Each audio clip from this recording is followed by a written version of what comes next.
Olá, paz do Senhor, sou o pastor J.C. Silva, conectado na lição sobre a conexão do tabernáculo com os evangelhos. Deixe seu feedback com seu like, seus comentários, compartilhe o vídeo nas suas redes sociais, me ajude a impulsioná-lo e alcançar outras pessoas. Se você ainda não se inscreveu, se inscreva, acione o sininho para receber as notificações sempre que houver uma nova postagem. Diga de onde você está conectado. O versículo da reflexão de hoje está em Hebreus capítulo 9, versículo 11, que diz: Mas vindo Cristo, o sumo sacerdote dos bens futuros, por um maior e mais perfeito tabernáculo, não feito por mãos, isto é, não desta criação. Como verdade aplicada, o pastor César Rosa, que é o comentarista das lições desse trimestre, ele ressalta que os evangelhos revelam as figuras do tabernáculo. O texto de referência está em Hebreus capítulo 10, versículos 1 a 8. No texto, reforça os rituais litúrgicos como simbólicos e provisórios, já que eles eram insuficientes para tirar o pecado das pessoas. Também expressa a vontade de Deus por meio do projeto de redenção da humanidade através do descendente da mulher prometida em Gênesis capítulo 3, versículo 15, bem como deixa explícito que a vontade de Deus se cumpriu no sacrifício de Jesus na cruz. A reflexão sobre a conexão do tabernáculo com os evangelhos amplia a compreensão, o entendimento dos relatos feitos pelos escritores nos evangelhos e permite aí uma melhor aplicação dos ensinamentos expressos nos evangelhos. O que foi revelado de forma simbólica no Antigo Testamento se concretizou de forma real e prática na plenitude dos tempos por meio da humanização de Jesus, sua vida, seu ministério, sua morte, sua ressurreição e sua ascensão aos céus. A dispensação da graça, o período de tempo que Deus passou a tratar com a humanidade e a oferecer salvação por meio da graça divina, iniciou-se com Jesus. E os evangelistas, sob olhares, com ângulos diferentes, eles registraram todos os detalhes impressionantes, fazendo aí a conexão do tabernáculo no Antigo Testamento, colocando Jesus Cristo como personagem central. Na Bíblia, as questões ligadas à numerologia são muito significativas. E também os detalhes expressos por meio dos números não são por acaso. O tabernáculo ele tinha 4 lados de forma retangular. Do lado interno, todos os ambientes também tinham 4 lados: o pátio, a tenda da congregação, o lugar santo e o lugar santíssimo. As bases das colunas tinham 4 lados. Os móveis compostos pelo altar de holocausto, a mesa dos pães da proposição, o altar do incenso santo e a arca da aliança também tinham 4 lados. O número 4, além de representar os 4 pontos cardeais da terra, o formato retangular do tabernáculo permitiu que, na organização das 12 tribos ao redor do tabernáculo, ficassem 4 tribos de cada lado, formando aí o aspecto de uma cruz, apontando para o sacrifício de Jesus na cruz, que alcançaria toda a humanidade, representada pelos 4 pontos cardeais da terra. E o histórico a respeito de Jesus, ele foi contado por 4 evangelistas em 4 visões diferentes, em 4 pontos de vista diferentes, tendo como ponto-chave a biografia de Jesus e a sua descrição histórica como o Deus que se fez homem para oferecer redenção à humanidade, para sarar feridas espirituais, físicas e emocionais do ser humano, a exemplo do que simbolicamente ocorria no tabernáculo. O Evangelho de Mateus, escrito pelo ex-coletor de impostos Levi, mais conhecido pelo nome de Mateus, que viveu no círculo íntimo de Jesus, sendo testemunha ocular dos relatos registrados por ele, Mateus ele direcionou o seu evangelho aos judeus cristãos com o propósito principal de apresentar Jesus como rei e descendente de Davi por parte do seu pai adotivo José, o Mashiach, o ungido de Deus, prometido pelos profetas no Antigo Testamento. Jesus foi gerado de forma sobrenatural, pois José, o noivo de Maria, ele não poderia ser o pai biológico de Jesus, pois ele era descendente de Jeconias, rei de Judá, da descendência de Davi, por meio de Salomão. Jeconias, rei de Judá, ele foi amaldiçoado por Deus a não ter um descendente sucessor no trono de Israel. Essa questão dá maior importância ainda à genealogia que foi registrada por Mateus e comprova a sua ascendência adotiva de Jesus como sendo descendente de Davi. Mais à frente eu retomo essa questão. No tabernáculo, Jesus ele foi apresentado e representado pela cor púrpura, um vermelho roxo, a cor utilizada nas vestes reais. A realeza humana de Jesus também foi retratada pelo ouro utilizado na fabricação e na cobertura dos utensílios do tabernáculo. O próprio Pilatos ele reconheceu a realeza de Jesus, ainda que de forma irônica, mas profética, conforme está em Mateus capítulo 27, versículo 11, onde diz: "E por cima da sua cabeça puseram escrita a sua acusação. Este é Jesus, o Rei dos Judeus." O Evangelho de Marcos ele foi escrito por João Marcos, companheiro de Paulo e Barnabé na primeira viagem missionária. João Marcos, como era conhecido, ele não fez parte do círculo íntimo de Jesus, mas foi muito próximo do apóstolo Pedro, que, conforme sustenta alguns historiadores, como Eusébio de Cesareia, foi o responsável por repassar as informações que foram registradas no Evangelho de Marcos. Marcos foi o primeiro evangelho a ser escrito e foi direcionado a uma igreja primordialmente composta por pessoas de nacionalidades não judaicas, ou seja, por cristãos gentios. Marcos ele escreveu para preservar a história de Jesus depois da morte da primeira geração de cristãos e o fez com objetivos pastorais de apresentar Jesus como um modelo ideal de servo que, mesmo sendo Deus, se tornou ser humano comum com o objetivo de servir a humanidade, substituí-la na cruz e ajudá-la a se reconciliar com Deus. A exemplo do que ocorreu com os animais sacrificados lá no tabernáculo em substituição aos pecadores arrependidos. Marcos também fez a conexão da cor carmesim, um vermelho vivo, a cor do sangue dos animais sacrificados no tabernáculo, com Jesus que derramou seu sangue carmesim na cruz do Calvário para resgatar a humanidade.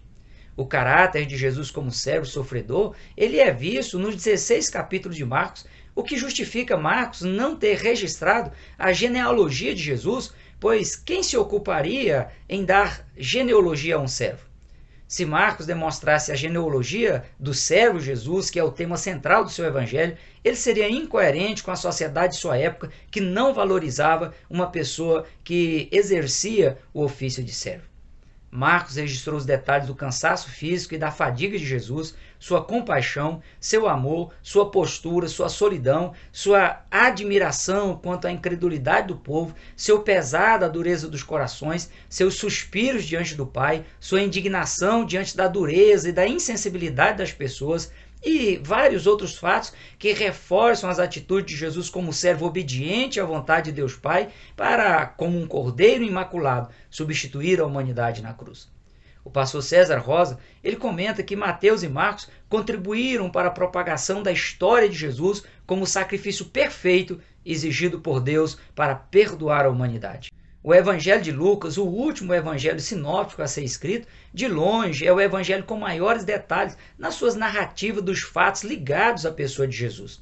Lucas era médico em Antioquia, na Síria, e como médico, o Dr. Lucas ele fez declarações cirúrgicas em seu empreendimento de pôr em ordem a narrativa dos fatos ligados à pessoa de Jesus, representados simbolicamente no tabernáculo, que se cumpriram e foram transmitidos por testemunhas oculares.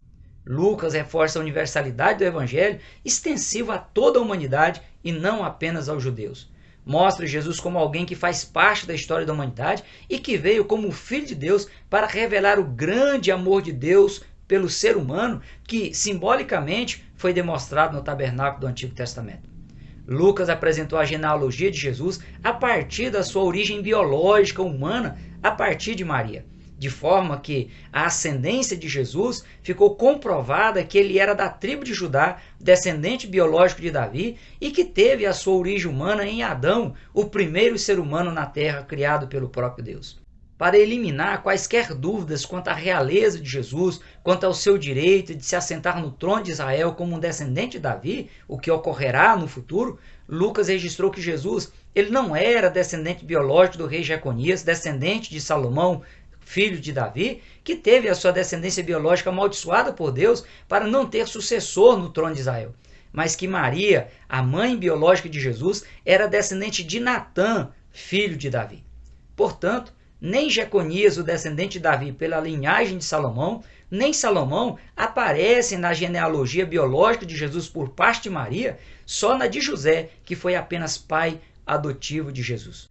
Ou seja, Jesus é o sucessor direto do rei Davi, pois na linhagem de Maria, entre Davi e Jesus, na linhagem de Natã, filho de Davi, nenhum descendente se assentou sobre o trono de Israel. Será o Cristo que se assentará. o pastor César Rosa, em seus comentários, ele ressalta que a conexão entre o tabernáculo e o evangelho de Lucas é o couro utilizado no revestimento da parede externa do tabernáculo, que simbolizava o corpo de Jesus, que era totalmente desprovido de beleza, conforme nos informa o profeta Isaías. O Evangelho de João, considerado como o Evangelho do Verbo, ele apresenta a natureza divina de Jesus, iniciando pela forma como ocorreu a sua humanização e apresenta Jesus como sendo o fundamento divino, a base para a redenção da humanidade. O agente divino que se tornou um ser humano comum para efetivar o plano de salvação. O Logos, a palavra viva que expressa o incondicional amor de Deus pelo ser humano. A razão, a explicação para o ser humano alcançar a salvação eterna por meio da graça de Deus e que foi representado no tabernáculo pela cor azul, que era a cor da túnica sacerdotal, a cor que predominava no véu que separava o lugar santo do lugar santíssimo, era utilizada na estola e na mitra sacerdotal e nas romãs que eram colocadas na orla das vestes sacerdotais e também no cinto do sacerdote. O azul, como símbolo celeste, é visto na forma como João apresenta em seu evangelho o lugar de onde vem a salvação. Ela vem de Deus, vem dos céus e não de quaisquer outras fontes. E João apresenta Jesus como sendo o Filho de Deus. O altar de holocaustos, feito de madeira de acácia e revestido de cobre, era um dos mais nítidos símbolos da cruz, pois era nele que os sacrifícios eram oferecidos para cobrir os pecados e condicionar o ser humano a alcançar santidade para estar na presença de Deus. O fato de a cruz estar no monte, fora da cidade, diferente do altar de holocausto que ficava no pátio do tabernáculo, só comprova o que o escritor aos Hebreus disse que, para santificar o povo, Jesus sofreu fora da porta em cumprimento à exigência da lei mosaica. O altar de holocausto, ele era lugar de morte e de culpa.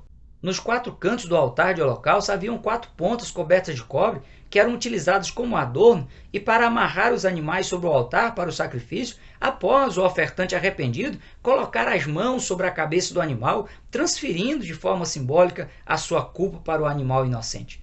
No altar de holocausto só poderia ser oferecido um animal sem defeito e sem mancha, um símbolo de Jesus, o Cordeiro de Deus perfeito que foi sacrificado na cruz para salvar a humanidade em substituição a ela. Os 4 evangelhos enfatizam essa verdade de forma objetiva, pois a morte de Jesus na cruz gerou vida para todos que se arrependem de seus pecados e aceitam para si o perfeito sacrifício de Jesus em substituição ao ser humano, se tornando num histórico repleto de detalhes impressionantes do que o profeta Isaías disse em Isaías capítulo 53, versículos 4 e 10. Verdadeiramente ele tomou sobre si as nossas enfermidades e as nossas dores levou sobre si. E nós o reputamos por aflito, ferido de Deus e oprimido. Todavia ao Senhor agradou moê-lo, fazendo-o enfermar. Quando a sua alma se puser por expiação do pecado, verá a sua posteridade, prolongará os dias, e o bom prazer do Senhor prosperará na sua mão. De fato, Jesus despiu de toda a sua glória, se tornou um ser humano comum, morreu em substituição à humanidade para que ela tivesse direito à vida eterna. O altar de holocausto também era lugar de graça e misericórdia, de refúgio dos culpados diante de Deus.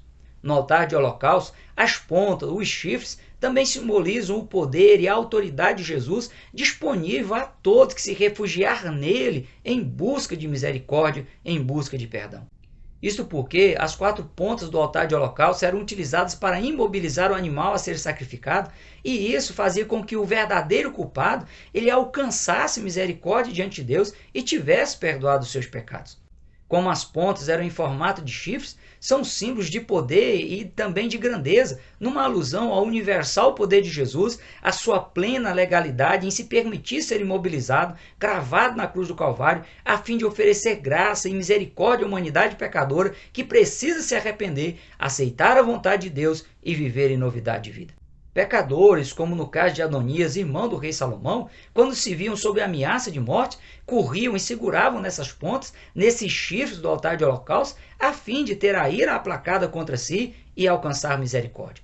Todo pecador arrependido que se refugiar na cruz de Cristo, que foi simbolizada pelo altar de holocausto, alcançará a clemência divina e ficará livre da condenação eterna.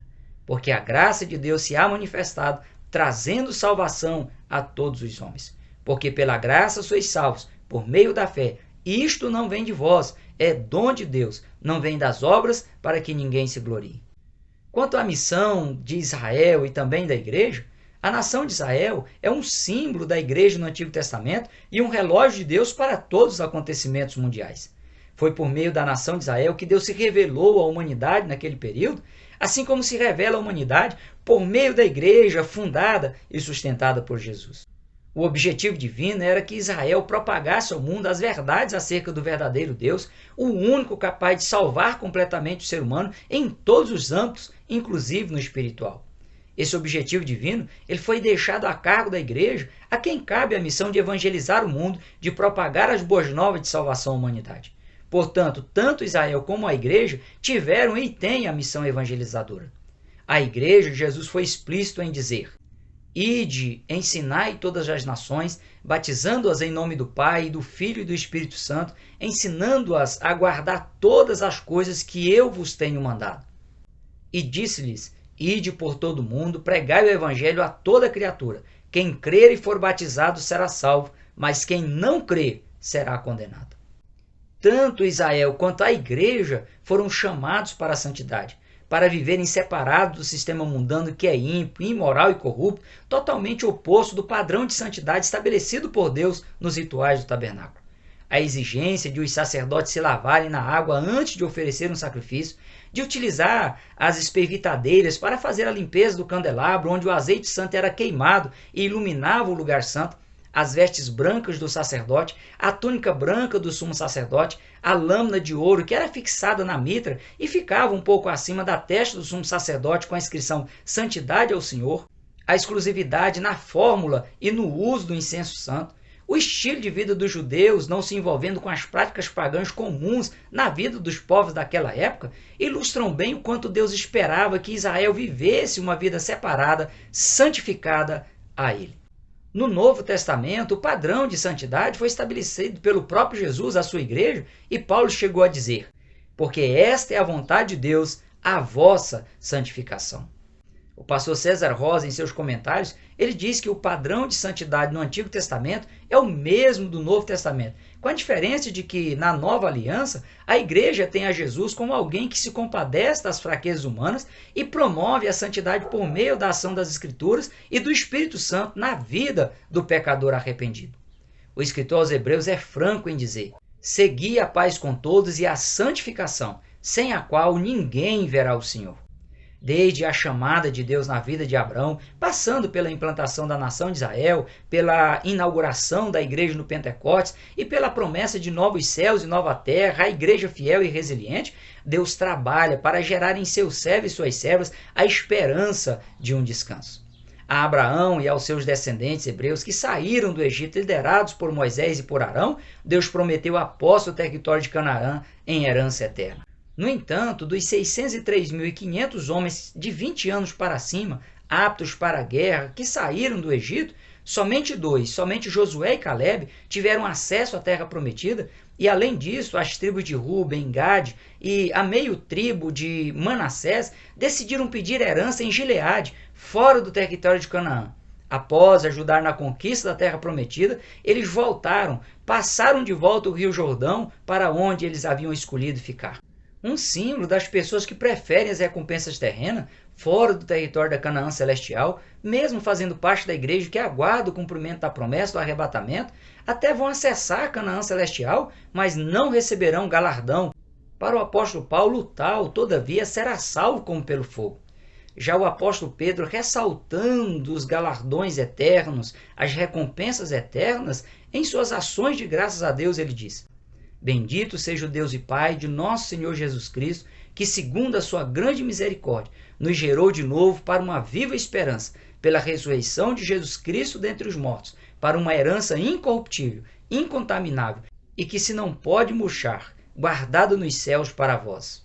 O cristão precisa estar vigilante para permanecer na condição de salvo, vivenciando uma vida santa diante de Deus e evitando que o inimigo o envolva em questões que contaminam a sua alma e o impeça de acessar os céus, a exemplo de grande parte dos hebreus que não puderam entrar na terra prometida de Canaã por terem morrido no deserto em decorrência da falta de fé no poder de Deus, da desobediência à orientação divina. Essa é a única alternativa de salvação.